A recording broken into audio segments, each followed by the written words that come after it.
Bueno, ya está con nosotros Andrés Borestein y me da mucho gusto saludarlo. Andrés, ¿cómo andás? ¿Qué decís? Bien, un placer estar acá. Has escrito con Gabriel Llorens Rocha un libro que va a dar que hablar, que acaba de publicarse hoy. Hoy. Este es el primer impreso que vos tenés. Puede fallar economía y comunicación en 40 años de democracia, de Editorial Planeta. Es extraordinario. Es el abordaje de la economía en perspectivas comunicacionales en 40 años de democracia. ¿Estamos hablando de eso? Estamos hablando de eso. Estamos hablando de la dificultad que han tenido los ministros de Economía, los equipos económicos, para contar su historia a la sociedad. Ahí tenías varios capítulos, ¿no? Pero había, entre los capítulos que yo rápidamente, entre los títulos, encontré, por supuesto que la breve primavera de Bernardo es la que inaugura todo esto, que supongo que es el momento de mayor politización y de mayor interrelación a fines de los 80 y comienzo de los 90 entre la televisión y la política, ¿me equivoco? Correcto, los años 80 y los 90 estar en la tele era todo. Obviamente no había smartphones, no había redes sociales. Si no estabas en la tele, medio que no existías. Y ahí, bueno, Neustan con 40 puntos de rating haciendo un programa de política, digamos. exactamente, Tiempo nuevo. El tío Bernardo, como Tato Bores, que era el otro gran comentarista político, desde el lado del humor. Tato Bores lo llamó el tío Bernardo porque Bernardo Neustadt fue fundamental en la comunicación de Carlos Menem. Para la idea de las privatizaciones, por ejemplo. La idea de las privatizaciones. Neustadt, para que te des una idea, desarmó un teléfono público en cámara. Yo me acuerdo de eso. Y dijo, ¿dónde está la soberanía? La gente que decía, no se puede privatizar Entel porque está en juego la soberanía. Y decía, un cable viene de no sé qué, el otro es el aparato que se produce en la China, ¿no? Exactamente. Y Neustadt después, cuando fue la reelección de Menem, aquel 14... Así le costó algún golpe de los telefónicos a la salida de la radio, ¿no? Así es, así es. Capítulo al margen. Sí, sí.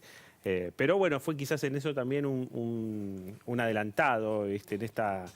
A veces, hoy que el periodismo está a veces agrietado con C5N, con cosas por el estilo, Neustadt fue el primer periodista que yo me acuerdo que tan abiertamente tomó partido por un gobierno. Dejó conduciendo a Menem un programa que él no fue. Estaba en el hospital, lo habían operado y condujo Menem. Condujo el presidente de la Nación. Le condujo el programa. Bueno, en esa época la tele era todo. Lo interesante, vos mirabas, por ejemplo, Greenspoon era un calentón. O sea, no comunicaba bien porque estaba siempre enojado. Uno de los ministros de, naturalmente, Alfonsín.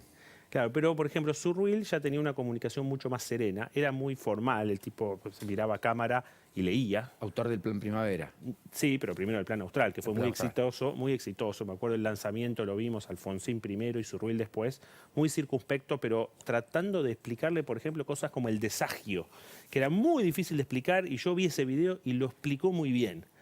Después, cuando ya viene Cavallo, con la democracia más asentada, menos formal, Cavallo ya no lee, tiene unos apuntes acá por si las moscas, y mira a cámara con sus ojos saltones y ya le tira una frase para los mercados, que había que tranquilizarlos siempre, y una frase para Doña Rosa, para los hogares, ¿no? Con los centavos, la importancia de pelear el centavo. Concepto de Neustadt. Concepto también, exactamente. Bueno, igual lo dije yo, no sé si Cavallo le hablaba a Doña Rosa, pero ya, viste, iba evolucionando todo dentro del aparato. Y además una cosa muy importante, había 4 canales. Había 5 en realidad, de los cuales 4 canales durante la época de Alfonsín eran del Estado y estaba Romay, el único canal privado. Entonces, la comunicación del lado del Estado era mucho más fácil, primero porque hay solamente 5 interlocutores, 4 de alguna manera vos le pagás el sueldo. Después ahí en los 90 cambió porque se privatizó la tele, apareció Canal 13, Telefe, los canales de cable. Y después apareció el cable. Y ahora es otro mundo, las redes sociales, ahora... Hoy la comunicación es todo un desafío, ¿eh? Y es tan importante casi como la gestión. Por supuesto, hay que igual... Sin gestión no hay comunicación, no hay duda. Claro, si sos inconsistente en política económica, por más que seas un crack de la comunicación, no vas. Correcto. El resultado de las elecciones lo dieron bastante, lo marcaron bastante claramente, digamos. Exactamente. Ahora, pero dicho es un activo saber comunicar. Claramente es un activo saber comunicar. Porque la economía es una ciencia que también depende de cosas como la psicología. Vos tenés que generar expectativas, tenés que generar entusiasmo en la población. Entonces, si yo voy a hacer una política, no entusiasmas a nadie. ¿La Baña? Bueno, La Baña, mira, una de las cosas interesantes... Porque justamente no era uno de los más didácticos, pero...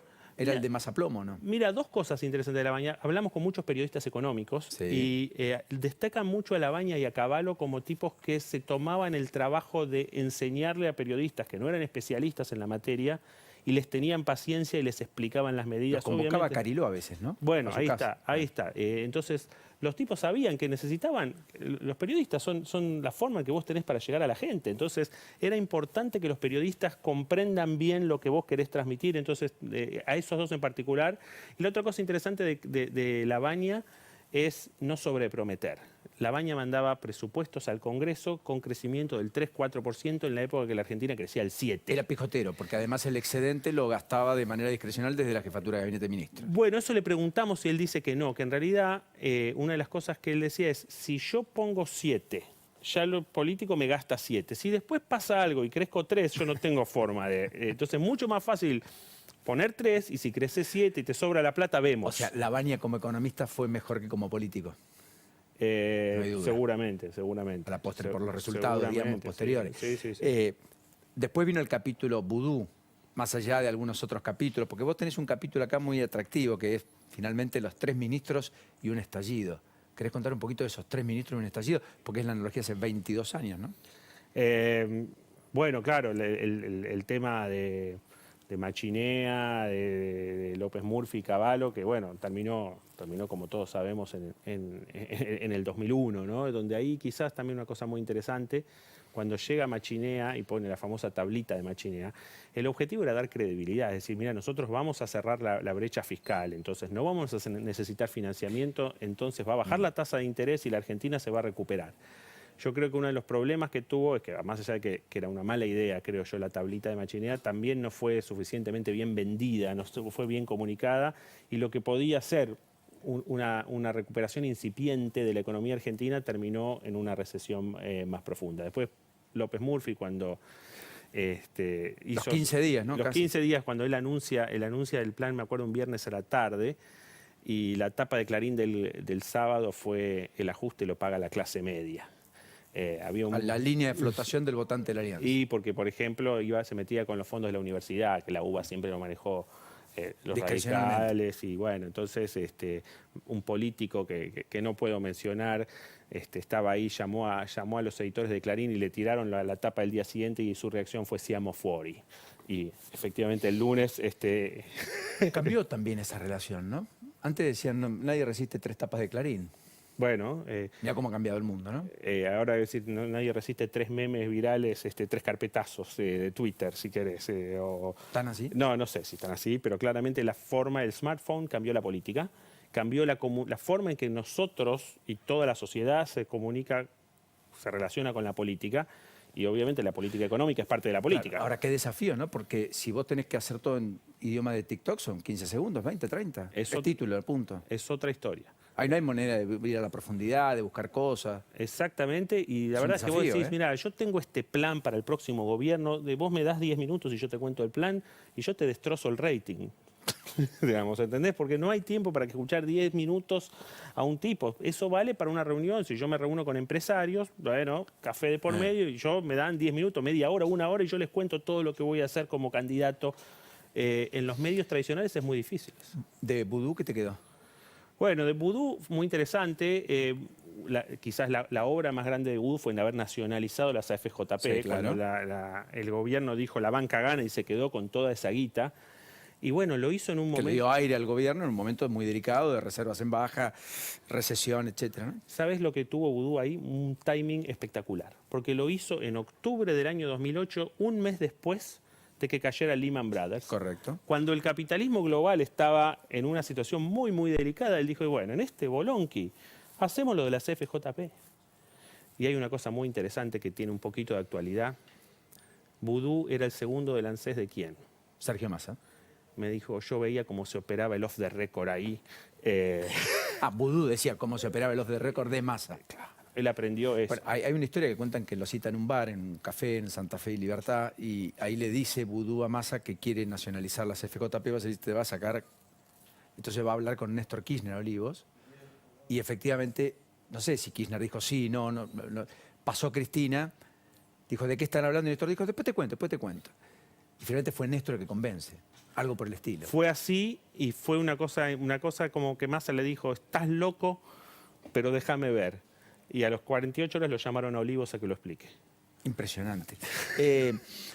Después vino todas las secuelas, lo que ya conocemos. Del periodo Macri, ¿qué te quedó? ¿Hubo un problema de comunicación en serio? ¿No se comunicó en serio el pasivo, lo que se encontró? ¿Fue un problema de jockey y gradualismo? ¿No?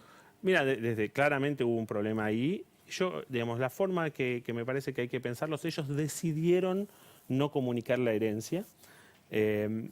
Mucha gente lo critica, pero hay que entender el contexto. Decidieron no comunicar la herencia porque decían, nosotros tenemos 1/3 de diputados y 1/5 del Senado. O sea, a los 2/3 y a los 4/5 les tenemos que venir a pedir que nos voten.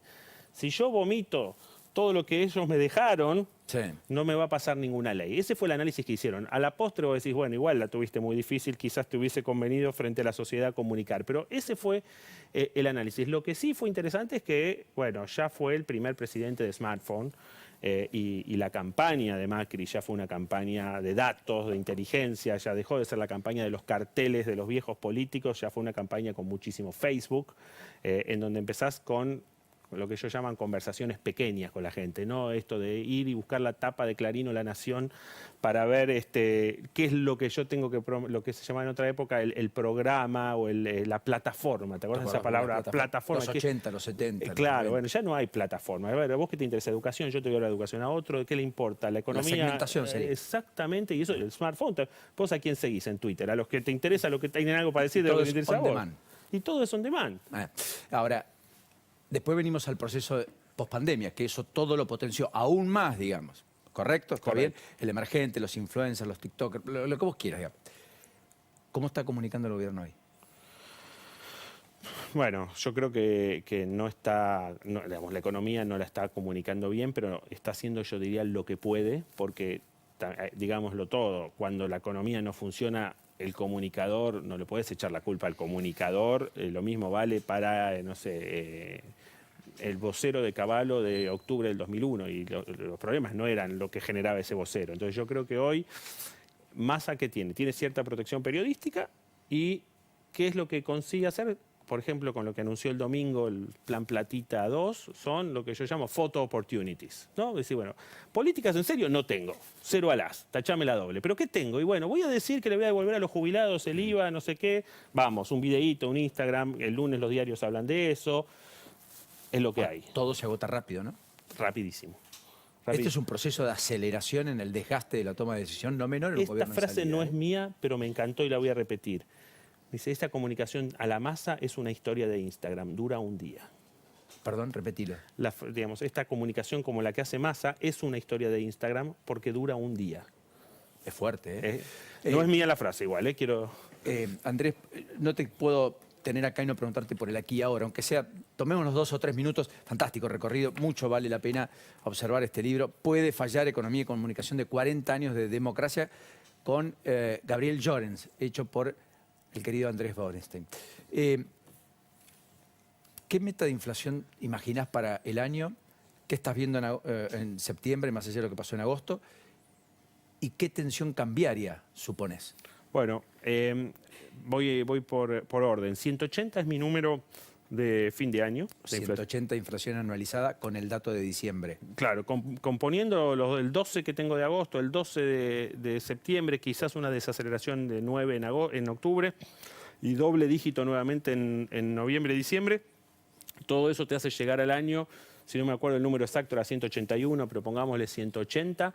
Eso es el número. Hay algunos colegas que tienen más, algunos colegas buenos y respetados que tienen un poquito más, con lo cual te digo, me parece que tiene hasta sesgo al alza. El piso es 150, no hay duda. No, 150 lo vamos a pasar cómodo, cómodo vamos a pasar de 150. Triplicará Alberto Fernández el último año de su gestión la inflación que heredó de Macri 2019. Comodísimo, sí, Macri tuvo 53, si no me equivoco, el triple sería 160. Hoy Massa o Alberto te firman el empate a eso. Nivel de desgaste y degradación, ¿no? Terrible. Así que, como te digo, septiembre va a ser bravo, porque acordate que como la inflación es un promedio, la devaluación vino el 14 de agosto, y entonces la bruta suba de precios de la segunda mitad de agosto va a pegar con todo en septiembre, y bueno, la podés morigerar un poco, viste que no subieron el bondi y el subte y qué sé yo, pero la inflación va a venir brava.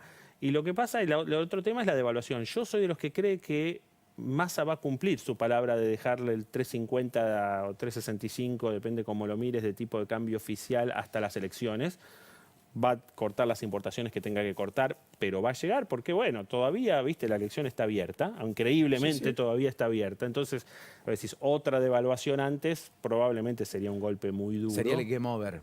Sería una especie de game over. Entonces, yo creo que el tipo de cambio, y por eso tengo que en octubre es probable que la inflación baje, pero baje a 9, no baje al 6 que tuvimos. ¿Y por qué una retroalimentación en noviembre? Porque ahí tras la elección sí. Porque primero que después de la elección va a haber una devaluación y segundo, porque en diciembre va a haber una devaluación seguro. O sea, gane Massa, gane Milei o gane Patricia, el 13, 14, 16 de diciembre el tipo de cambio va a ser otro. Entonces, ¿qué va a pasar en noviembre? Cualquier empresario en su sano juicio que empieza a ver eso dice, bueno, yo no voy a esperar a ver cuánto devalúan. Subo un poco por las dudas y después ajusto en diciembre. Depende de quién ganes, va a ser una devaluación con plan o sin plan, quizás. Las devaluaciones con planes tienen de bueno que probablemente la inflación no te alcanza. En esta devaluación de masa, que es la famosa devaluación sin plan, no sé, los economistas hace un mes teníamos un tipo de cambio esperado de 3,50 para octubre, pero en el camino íbamos a tener inflación de 7. Ahora vamos a llegar con el mismo 3,50 con inflación de 12. Con lo cual te lo comiste rápido. Te lo comiste todo, no solo rápido, y además te atrasa. Estás más atrasado el tipo de cambio. El 12 de agosto. Con lo cual, también eso juega en las expectativas. Bien. La gente dice, entonces si están más atrasados, ahora van a tener que devaluar más de lo que iban a devaluar. Subo el precio 5 puntitos más. Placer, Andrés. Un gran placer para mí también. Hasta la próxima. Hasta la próxima.